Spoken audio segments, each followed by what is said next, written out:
Welcome to the Club Chat, the podcast that cuts through the noise in health, fitness, and lifestyle. We're not here for fluff, quick fixes, or the next shiny trend. We're here for real talk, science-backed strategies, and the kind of tough love that helps you get stronger in every area of your life. You're sitting here with Chelsea and Maria, founders, co-pilots, coaches, and the women behind the Mind and Body Club. Together, we're pulling back the curtain on what it really takes to build strength, resilience, and a lifestyle that lasts. In today's episode, I think that's the thing too, is like when we're in classes, we repeat exercises because doing the random exercises is not going to get you the results. So we do like an 80-20 rule where like 80% of if you're ready to do hard shit, raise your standards and become 1% better every day, you're in the right place. This is a Club Chat. Let's get into it. Hey guys, welcome back again to the Club Chat for another episode. Today we're just going to do some quick rapid fire questions back and forth of stuff that we've maybe learnt this year, and with questions that we feel like you guys might want to ask us or might want to hear from us, but maybe are too scared to ask us. So we're going to jump straight into it and start asking each other questions. Do you want to go first or do you want me to go first? I'll ask you first. Okay. I'm kind of nervous because I'm like not. Are we just going to go from the top? Yeah, you can just pick out whatever ones you think. Okay. We'll just go back and forth. So based around routine and consistency, what's one routine mistake you see our members make over and over? Not planning out their weeks, not booking in advance, consistently picking times where there's going to be massive resistance, and they come in every week with the same conversation of how hard it was to get there because, I don't know, they've got home from work and they've sat down, and not making it a non-negotiable. Love. I think they're the biggest things. Yeah. I think that pretty much covers all of it, but yeah. We'll ask each other different questions, I reckon. Okay. Keep it interesting. All right. What's your non-negotiable on weeks where life is chaos? Coming from a mum with kids. Pilates. Like, honestly, like, even when it's chaotic, like, with kids, especially anyone that has two boys, you know what that's like. It is crazy. But honestly, it's just doing what you say you're going to do. Like, it's non-negotiable. Like, that's why it's a non-negotiable. You just make it happen. And even when, you're tired and your house is a mess and you have 50 loads of washing, you honestly just rock up, you do it, you go home, you feel better. That's that. Love. It's like everything we've talked about in the last few episodes, guys. It's all coming together. Actually, it then gives you the energy to help the chaos. Everyone thinks that exercise is going to take energy away. It actually gives you energy to be able to deal with life. That Thursday night class, I was waiting till I forgot that night. I was so pumped. You got so much done. What's a sign that someone's training too hard? Well, a big red flag is if they're coming to class and they probably can't do like any exercises from being too fatigued or too sore. What's some other one? Could you talk about like double classes in this? Because that's still someone training too hard in a way because they're not, I guess, like it's too hard because like it's not hard enough. Yeah, like your first one's not hard enough, so you're putting more pressure on yourself by doing two, and that's training too hard. Yeah. That makes sense? Yeah. So like not being able to keep form at all because you are so fatigued, whatever reason that's for. So that could be from training all week, or it could be training multiple times a day. And you get to a point where you're just like, it's almost like you shouldn't be there because you can't even do the exercise. That's the first thing. The second thing is you're coming every day, but you're not necessarily choosing harder springs, harder layers, or harder weights because you kind of just like this all the time. And it's like you're fatiguing like your nervous system rather than actually your muscles. Another one would be doing multiple different things in a week, like we talked about, like not just sticking to the basics and like choosing what maybe form of exercise they're going to do on their fitness journey. It doesn't have to necessarily be they're coming to heaps of Pilates classes. They could just be doing lots in general. And then you might find that they have those same sort of like things happening where they can't keep form, they can't keep the exercises going for extended periods of time long enough to be sufficient. Another one is also like you have members that come pretty much every day of the week except Sundays because we're not open. If we were, they'd probably be there as well. But like you have those members that come every day of the week, absolutely push themselves in every single class they come to, but then they burn themselves out because they're not refueling outside of the studio. And that's the next thing I was going to say. If you're probably going more science-based, your body will give you warning signs, and it might be your results maybe have plateaued a little bit because you're not giving your body time to rest. And it can be all the way up to like you're actually putting more stress on your body and you're not sleeping properly and you're not eating properly and your body can feel like inflamed, and then injuries occur. And injuries have less to do in Pilates with form and more to do with doing too much too soon or from like literally falling off the reformer or something like traumatic impact, which we don't want anyone ever to do. Or it's like, yeah, too much too soon and just not allowing your body time to recover and rest. I think that covers it. Yeah. What do you do when motivation is gone, but you still want to show up? Like such like common sense answers, but I can't do that. Well, I think it's perfect for your 5-second rule. Well, yeah, actually, yeah, that is a good I was point. trying to set you up with that. Yeah, my 5-second rule. You just honestly, you have 5 seconds. You have 5 seconds to process it, and then after that, you just do it. No excuse. Your alarm goes off at 5:20 in the morning. You don't want to get out of bed. You literally count to 5, and you get up. Once you're up, you're fine. Same thing. You think about, oh, I'm too tired, or life's too busy to go work out. You have 5 seconds to think, how good am I going to feel after that workout? And you do it. You just do it. That's so good. I'm just start using that all the time. There's a whole like book on it, but I just kind of like. Oh yeah, there is a book on that. Yeah. Again, I haven't actually read the book. I should do that. But no, mine was TikTok because you do get valuable things from TikTok sometimes, and that's where I got that from, and I've stuck to it. Yeah, love it. What's one small change that makes a big difference? I was going to say consistency, but I think we can wrap that up in a bigger answer by doing the basics. So doing the basics is being consistent. It is pushing yourself to fatigue regularly in classes with heavy weights and heavy springs. It's giving yourself rest days and recovery days. It's eating well, sleeping well, hydrating well. That's going to give you massive differences, not just big, huge ones. So I think it's just like doing the basics. Amazing. Okay. What's better? Do 2 consistent sessions or 4 random ones? Obviously 2 consistent ones. I'm giving you the ones that have like the most obvious answers because I love to see your sassiness come out. But no, obviously 2 consistent because 4 random. What are you getting out of it? Yeah. I think that's the thing too is like when we're in classes, we repeat exercises because doing the random exercises is not going to get you the results. So we do like an 80-20 rule where like 80% of when you come, 80% of the class is stuff that you know how to do, what you're working, how to do it, and you can up your springs and give you a chance to actually go heavier and get better at it and might maybe try a different layer. And then 20% is different stuff. If we did 80% different stuff every single time, you guys would not get results and it would just be scrambled. And you wouldn't be making most of your time. No. Like your time's going to be literally sitting there like you're in a classroom. You'd be sitting there or standing, looking at the instructor, trying to make sense of what they're saying or watching them demonstrate something.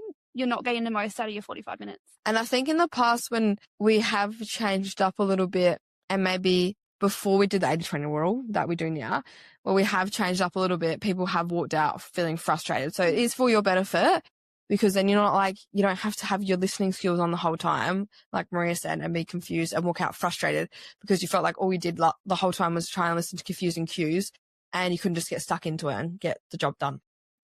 Let me find a different one for you. A good one. I think with common sense answers, I'm going to be sassy now. I know. What's one thing you stopped doing that improved your results? I think I stopped telling myself I couldn't. Yeah, that's gone. I stopped not believing in myself and stopped, I guess, the head noise. Yeah, it's probably my biggest one, I reckon. You truly do talk yourself out of. You do. Not like everyone in general. I do it. And I watch people in the studio talk themselves out of things that they are very capable of doing because they don't want to be the first one to fail. They don't want to have the shakes. They don't want to, I don't know, for some reason they get embarrassed or whatever. We're breaking that narrative. We're still to this day trying to break that narrative of the first one that fails, I am proud of. The first one that does the hard thing and pushes through the shakes and is vulnerable in the fact of they're okay with seeing other people seeing them struggle because that's what we're all there for.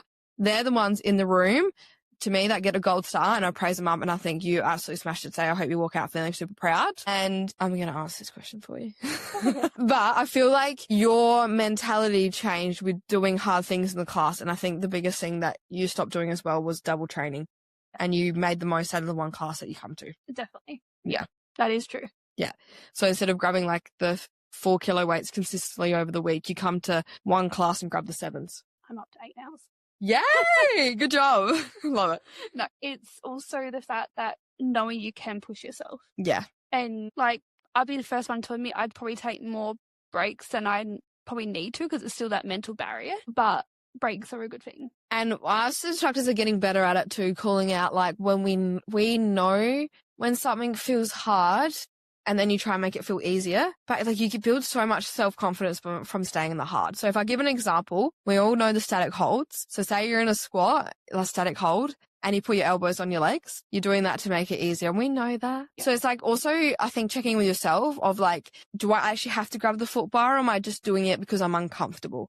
Or do I have to grab the shoulder pad or am I doing it because I'm uncomfortable? Do I have to put my elbows there? You guys know the deal. Am I doing it because I'm getting a little bit uncomfortable? Or do I actually need to do it because I'm feeling really wobbly or something?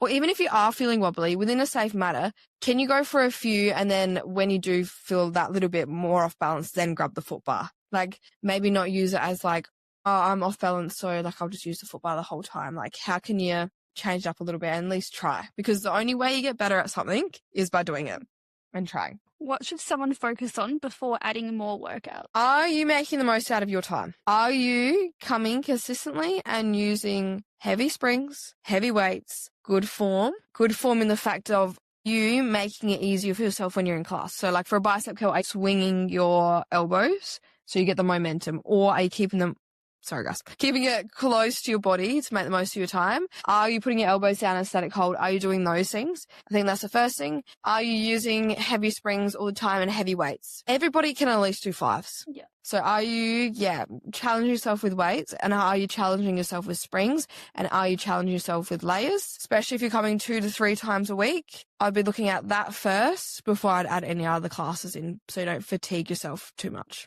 And you have rest days, and then build up to a point where you start feeling really good. And when you're maybe consistently using 6, 7, 8, then you could probably look at adding more class times. How do you feel? Do you reckon that's... Yeah.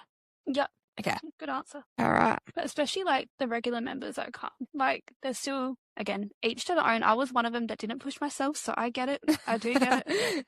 But there's still so many that come and grab like 3 kilo weights. Yeah. Like it's not, you're going to stay in that plateau stage. You're not going to get results from consistently picking up 3 kilo weights. I even reflected on myself the other day because I've been picking up 6 and 7s. Good work. I know, but I know I can do more. That's the thing. I know that for this afternoon now. I know. Well, I've got to play basketball tonight. But, no, it's But I think the thing is, you're letting yourself down, but you're also letting other people down, because I've been reflecting on it, because I'm like, I know this is probably going to go... It's going to support and go against what we've said, but I don't want to feel like the person that's got the 10 kilo weights and shaking and stand out when everyone else is using 3s. So you're hindering yourself, but you're also hindering the other members. Yes. It's such a mental game, though. It is such a mental game. I think, I need to do it. I've been in a bit of a funk, so I need to get out of it, but which is so normal. Like we go through it too, but like, let's all agree to set an environment of high standards, high performance, and push each other. And that requires you going heavier so the person next to you can go heavier and everyone feels comfortable. Love. Yeah. So there's not one person who wants to go really hard in class and they feel bad because they're the one shaking and fatiguing really quickly compared to everyone else. And then your instructor is in that uncomfortable position because some people have not fatigued at all because they're not using heavy enough weights or springs. And some people are really fatigued and trying to give you a good workout when you're not using heavy enough weights or springs. So you still walk out feeling challenged. Why not also killing the person who's decided to go heavier on that day? Love. That is a good note. That's a really good answer. Okay, that's good. I'm glad. Yeah. I never thought about it like that. Yeah, because that's just something I've noticed, because like I was using 10s like repeatedly and it was a struggle, but that's how I like to be in class. Like I like to be like to a shoulder push. Like the last few are meant to be like failure. Like you hear us talk about it all the time, but I've noticed that I've probably down my weights because everyone else has. Yeah. Because I don't want to be the one that's like, so we get it, but I think we all together need to ping promise right now that it's not happening anymore, and that's all up the standard for each other. Us instructors, I've tried to set a standard with us instructors too, that we're going to set the standard in classes and be okay to be the first one that fails. Yeah. Because I feel like there's extra pressure sometimes for us to like make sure we got the right form and perfect all the time. But like, yeah, that you're doing all the exercises, you're not taking too many breaks, you're pushing, like there's that standard that people expect from you. Yeah. But then that goes against everything we say. So if you got anyone in your class that is like really pushing themselves, like it's not a like, you're not staying there very long. It's You smashed that today. Awesome work. Good job pushing yourself. Yeah. Okay. What would you prioritize if you only had 2 sessions a week? Like, does it mean like prioritize outside of that or? Maybe just in general. You're really busy. You only have 2 sessions a week. Yeah. How would you make the most out of your time? Yeah. What classes would you pick? Yeah. And from there. So to make the most of my time, personally, I would probably go either 2 strengths or a strength and athletic because I just hate burn classes. I'll do them. And they're still probably not enjoyable. It's not the right word. They're beneficial, but they're not as beneficial as strength and athletic. And we are very open about that. Yes. And the burn just gets you. It burns. It's different. It's different to your muscle fatiguing over that burn. Yeah. Anyway, yes. So I would go strength, either 2 of those or strength and athletic. I would make sure I make the most of my time by picking heavy weights and choosing heavier spring options, which I have been doing if you haven't noticed. Good job. I have noticed. That's good. My glute muscles hurt and my legs really hurt. But yeah, and I'll just show up and make sure I keep moving as much as I can, obviously, still take breaks if needed, and yeah, just do the class to the best I can. Prioritize nutrition outside of that, sleep, rest days, and maybe getting a few walks in. Hydrate. Hydrate. Definitely walking. It's all coming back to the same thing, guys. Do the boring basics. And you're walking because, it's summertime, so no one wants to go for a walk when it's 40 degrees outside. But honestly, like 7:45, 8 p.m., get out the house and go for a walk. It is honestly the best thing you'll do to end your day. So nice out there at that time. I could live out there at that time. So good. Like, so nice out there. Yeah. But also prioritizing, knowing if I'm only doing 2 classes a week, what am I doing throughout that week to make the most out of my next 2 for the following week as well, to keep it consistent. Yeah. Perfect. Good answer. All right. I reckon we go 2 more each. Yep. That's my turn, isn't it? Yeah. And then we'll wrap it up. And then we want you guys to reach out with us with any questions or any topics that you want us to cover as well. Would you adjust or quit? Just. Why? Always. Because how are you going to get to your results? How are you going to get to your goals? How are you going to keep the promises to yourself? How are you going to build longevity, a good quality life? How are you going to do anything? Exercise no different to anything. It's like, would you try and adjust your friendships or would you quit? Would you try and adjust your relationship or would you quit? Yeah. I mean, sometimes quitting in those circumstances is the best thing, but majority of the time it's like a miscommunication. It's not prioritizing something properly. It's lack of routine and consistency. It's someone feeling undervalued. Adjust. Good answer.